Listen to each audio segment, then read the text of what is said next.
Bonjour tout le monde. Je suis Damian Williams, le procureur américain du district sud de New York.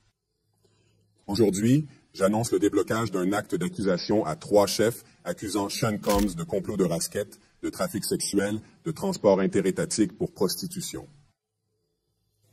L'acte d'accusation allègue qu'entre au moins 2008 et aujourd'hui, les victimes violentées, menacées et contraintes pour réaliser ses désirs sexuels, protéger sa réputation et cacher sa conduite comme une légende. L'acte d'accusation pour exécuter cette conduite, Sean Combs a dirigé et participé à un complot de rasquette qui utilisait l'empire commercial qu'il contrôlait pour mener des activités criminelles, notamment la traite sexuelle, le travail forcé, l'enlèvement, l'incendie criminel, la corruption et l'obstruction à la justice.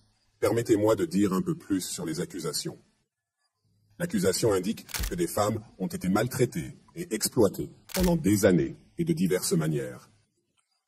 Comme allégué, ils utilisèrent la force et la menace pour contraindre les victimes à des performances sexuelles prolongées avec des travailleurs du sexe masculin, certaines étant déplacées au-delà des limites de l'État. Combs aurait planifié et contrôlé les performances sexuelles, qu'il a appelées les performances sexuelles monstrueuses, et il les enregistrait souvent électroniquement. Le monstre durait parfois des jours à la fois, impliquait plusieurs travailleuses du sexe commercial et impliquait souvent une variété de stupéfiants tels que la kétamine, l'ecstasy et le GHB, qui distribuaient des peignes aux victimes pour les garder obéissants et respectueux.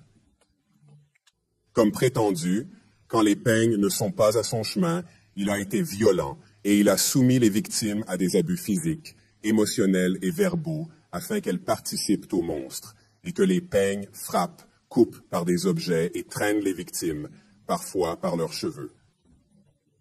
Une fois en mars 2016, cette conduite a été capturée par vidéo et rapportée par les médias. Plus précisément, des peignes ont coupé, traîné et jeté un vase sur une victime dans un hôtel en Los Angeles alors que la victime tentait de s'enfuir. Comme prétendu, ces agressions ont souvent entraîné des blessures aux victimes qui ont pris des jours ou des semaines pour guérir. En plus de la violence, l'acte d'accusation allègue que les peignes ont menacé et contraint les victimes à les faire participer aux fouilles. Il a utilisé les enregistrements embarrassants et sensibles qu'il avait fait des monstres comme garantie contre les victimes. Et l'acte d'accusation allègue qu'il a maintenu le contrôle des victimes de plusieurs manières, notamment en leur donnant de la drogue, en leur donnant et en menaçant de retirer un soutien financier ou un logement, en leur promettant des possibilités de carrière, en surveillant leur lieu de se trouver, et même en dictant leur apparence physique. À cause de cela, l'accusation affirme que les victimes ne croyaient pas pouvoir refuser, sans risquer leur sécurité ou subir d'autres abus. L'acte d'accusation allègue également d'autres actes de violence commis par des peignes et d'autres, notamment la violence contre des témoins de ses abus, de son enlèvement et de ses incendies incendiaires. L'acte d'accusation allègue que, à plus d'une fois, les peignes ont porté ou agité des armes à feu pour intimider et menacer les victimes et les témoins. Maintenant, les peignes ne font pas tout cela tout seuls. Comme je l'ai mentionné, Combs a été accusé de complot de RICO. Il a utilisé son entreprise et ses employés et d'autres associés proches pour faire son chemin. Ces personnes auraient compris des superviseurs de haut rang dans l'entreprise, des assistances personnelles, du personnel de sécurité et du personnel domestique. L'acte d'accusation allègue que ces personnes ont facilité les Fanewa. Ils réservèrent des chambres d'hôtel et les remplissaient de fournitures, y compris des médicaments, de l'huile pour bébé, du lubrifiant, des draps supplémentaires et de l'éclairage. Lorsque les chambres étaient endommagées, ils aidaient à nettoyer. Ils ont organisé que les victimes et les travailleuses du sexe commercial voyageaient pour le monstre, et ils ont livré de grandes quantités d'argent aux peignes pour payer les travailleuses du sexe commercial. L'accusation indique aussi qu'ils cherchaient à couvrir leurs crimes. Lors de l'incident de mars 2016 à l'hôtel de la ville que j'ai mentionné plus tôt, un membre du personnel de sécurité de l'hôtel a intervenu et Combs a tenté de pot de vin le membre du personnel avec une pile d'argent pour s'assurer que ce qui s'est passé était gardé au silence. Comme l'allègue l'acte d'accusation, à la fin de 2023, après avoir fait des allégations publiques sur des crimes de peigne, lui et d'autres ont fait pression sur les témoins et les victimes pour rester silencieux, notamment en appelant les témoins et les victimes et leur donnant un faux récit de ce qu'ils avaient vécu. Et, comme prétendu, les peignes utilisent d'autres pour aider à dissimuler ces abus en surveillant et en empêchant les victimes de quitter un lieu afin de dissimuler leurs blessures ou en trouvant et en communiquant avec une victime qui avait tenté de fuir. Cela fait partie de cette enquête. En mars de cette année, des agents spéciaux de HSI ont exécuté des mandats de perquisition dans les résidences de Combs à Miami et Los Angeles. Ils ont également exécuté un mandat pour les appareils électroniques de peigne. Lors de ces perquisitions, les agents ont saisi des preuves des crimes inculpés dans le présent acte d'accusation. Ils ont saisi des armes à feu et des munitions, dont 3 armes de 5 ans et un magasin à tambour de grande capacité. Ils ont également saisi des preuves des monstres, des appareils électroniques contenant des images et des vidéos des monstres avec plusieurs victimes. Et ils ont saisi des cas des genres de lubrifiants personnels et d'huile pour bébés qui peignent un personnel auraient servi de stocker les chambres d'hôtel pour les monstrueux. Plus de 1000 bouteilles au total. Voici quelques articles que nous avons récupérés lors des recherches.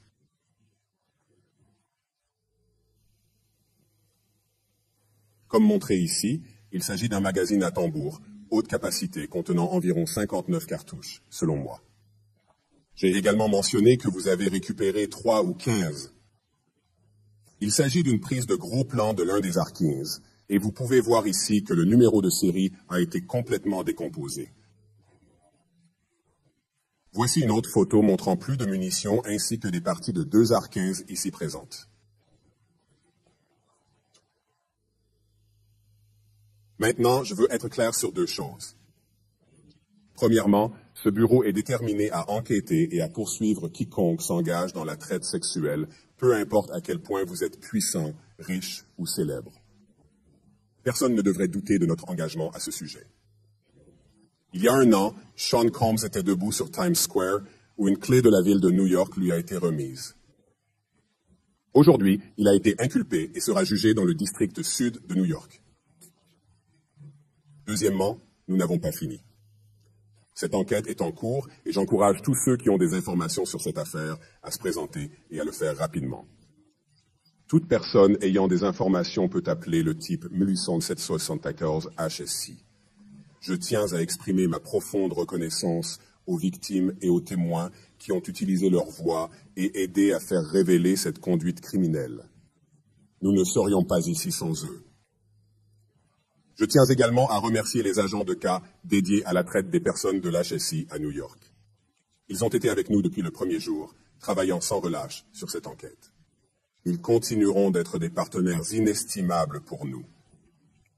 Je voudrais exprimer ma gratitude aux agents et analystes exceptionnels de SCNI pour leur assistance énorme dans cette affaire. Je suis extrêmement reconnaissant pour leur dévouement continu.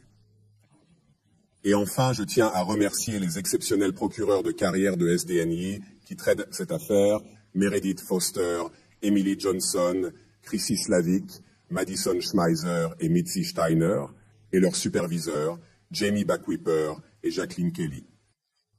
Ils sont membres de l'unité des droits civils de notre division pénale. Nous avons créé l'unité des droits civils quand je suis devenu avocat américain. Je suis profondément fier de leur travail sur ce cas et tant d'autres cas. Je vais prendre quelques questions maintenant. Eric Katersky, ABIC. Damien, merci. L'acte d'accusation décrit les abus agressifs, ouverts, violents et hédonistes que vous dites récurrents et largement connus. Pourquoi les forces de la loi ont-elles fallu si longtemps pour intervenir? Combien de femmes ont été victimes par Sean Combs et combien d'autres ont été impliquées? Notre enquête est en cours. Nous sommes engagés à rendre justice à tous ceux qui ont été victimes par l'accusé.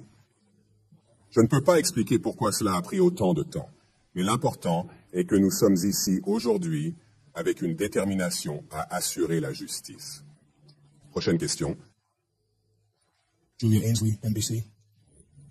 Merci d'avoir fait ça. Vous avez dit que nous n'avons pas fini et que les peignes ne l'ont pas fait seuls. Prévoyez-vous qu'il pourrait y avoir d'autres charges liées à cela? Au cas où je ne retire rien de la table. Journée de Newsday de Janet Fisher. Quelle est la différence? Entre le trafic sexuel et les initiatives de promotion de voyages pour le tourisme. Le but de la prostitution.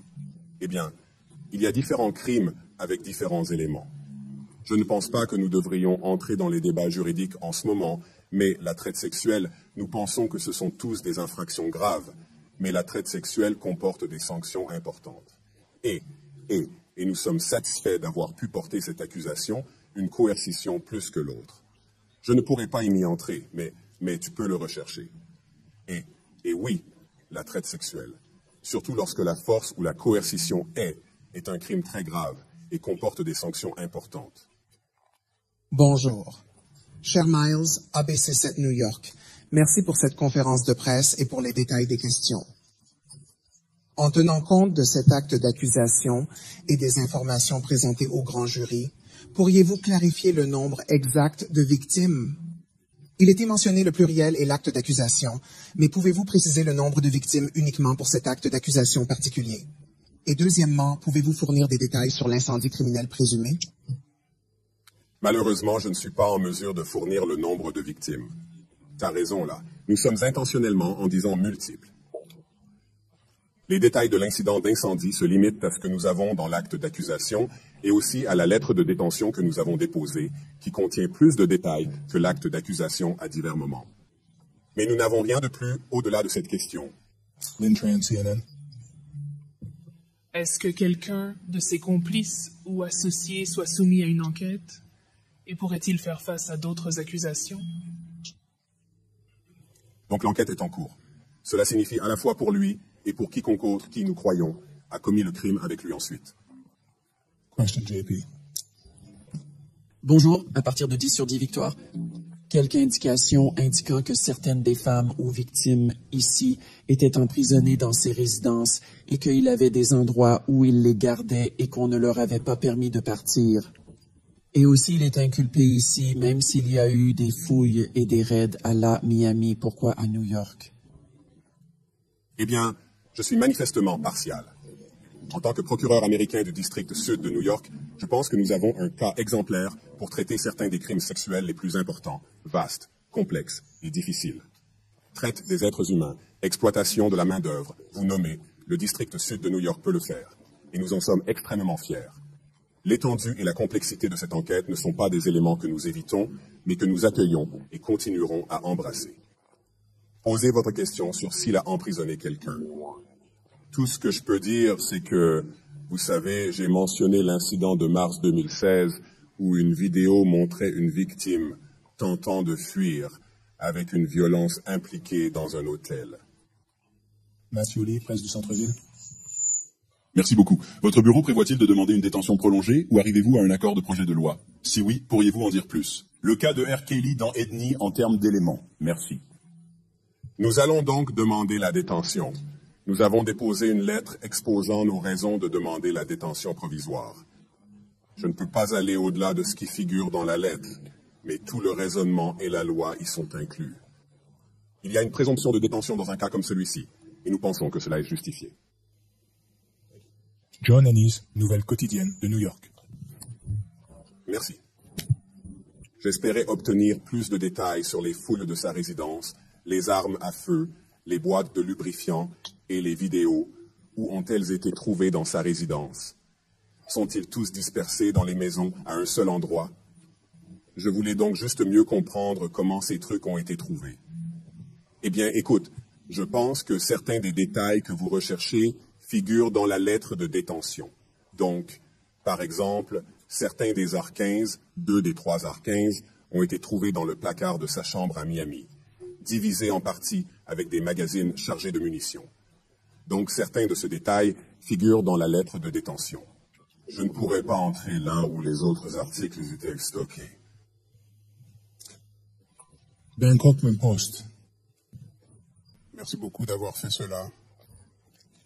Votre bureau était le bureau qui avait poursuivi Jeffrey Epstein avant qu'il ne mourra en détention. Je n'ai pas encore lu votre mémorandum de détention. C'est la première chose que je vais faire après que ça se termine. Mais est-ce que le mémo adresse ou que votre bureau s'intéresse à la sécurité des peignes en détention compte tenu de ce qui s'est passé avec Epstein? Nous nous intéressons donc à la sécurité de quiconque. Chaque fois qu'il est détenu avant le procès fait partie de nos obligations de garantir la sécurité des personnes et de notre système de justice pénale. Donc, mais je ne trouve aucun lien entre le suicide de Jeffrey Epstein et ce qui peut ou ne peut pas arriver à un autre accusé pendant qu'ils sont détenus en préparation du procès. Et bien sûr, la décision de détenir l'accusé sera de la part d'un juge. Nous pensons que la détention provisoire est justifiée selon la loi et les faits de cette affaire, et je vais en rester là. Certains des procureurs de cette affaire sont-ils certains des mêmes procureurs qui avaient traité cette affaire ou qui ont travaillé sur l'affaire Maxwell? Donc je ne vais pas entrer dans le personnel. Je dirais que cette équipe, ce groupe de l'OSA, ce groupe incroyable, travaille sur cette affaire 24 heures sur 24 et ils ont les mains pleines. Prochaine question. Gus Rosendale, NBC News. Monsieur Combs, l'avocate a déclaré que son client avait coopéré avec les enquêteurs ce matin. Avez-vous une réaction? Laissez-moi juste dire ça. Je pense que, en général, et avec de plus en plus fréquence, le mot coopérative ou coopérative a pris une élasticité énorme et il n'a plus vraiment aucune relation avec ce que signifie le mot lorsque nous l'utilisons dans un contexte très spécifique. Donc, répondre à des processus légaux et similaires ne tient pas compte de coopération lorsque nous utilisons ce terme ici. Mike Ciasak, MP. Grâce à cette fin, a-t-il eu une discussion sur la rendue de Mr. Combs? Je comprends qu'il a été détenu dans un hôtel de Manhattan hier soir, et peut-être que ce n'était pas le plan. Pouvez-vous expliquer comment cela s'est produit et pourquoi c'est le cas? Je ne suis pas. Sera en mesure d'entrer dans tout type de détails opérationnels quant à la façon dont il a été pris en détention et quand il est en détention en ce moment. Il comparaîtra devant le tribunal plus tard aujourd'hui. A-t-il été question de sa reddition étant donné qu'il prétende qu'il coopère? Je ne pourrai pas entrer dans les tactiques ou les opérations de l'application des lois.